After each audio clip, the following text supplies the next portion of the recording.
ক্যান্টিনটা যদি হয় চেনা চেনা করো তাহলে তো আর কোনো কথাই হয় না, নিজের বাড়ি বানিয়ে নিই ক্যান্টিনটাকে। সেই রকম আমরাও চলে গিয়েছি আজকে প্রায় 6টার দিকে আমরা ক্যান্টিনে। দেন এখানে বসে বসে আমরা আড্ডা মারছি, আর ভাইটা এসে বলছে দিদি তোমরা কি খাবা, বারে বারে আমি বললাম একটু পরে আয়। কিছু অর্ডার না করে এখানে বসে বসে আমরা আড্ডা মারছি, ভাইটা তাই জন্য বারে বারে এসে জিজ্ঞেস করছে দিদি তোমরা কি খাবা। এই দেখো হাসি আর অর্পিতা এখানে গল্প করছে, আর এখানে না দুটো বুনু এসেছিল, ওদের সাথে আমি গল্প করার জন্য এই সাইডটায় এসেছিলাম।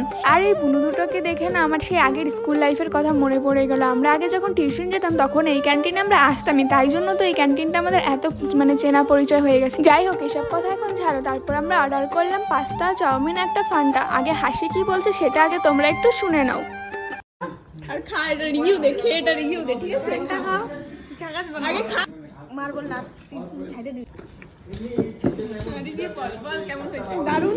ক্যান্টিনে বসে তো অনেক আড্ডা মারা হলো, এখন আমি স্যুপ খেতে খেতে ভিডিওটা শেষ করছি। তোমাদের সাথে দেখা হচ্ছে নেক্সট ব্লগে।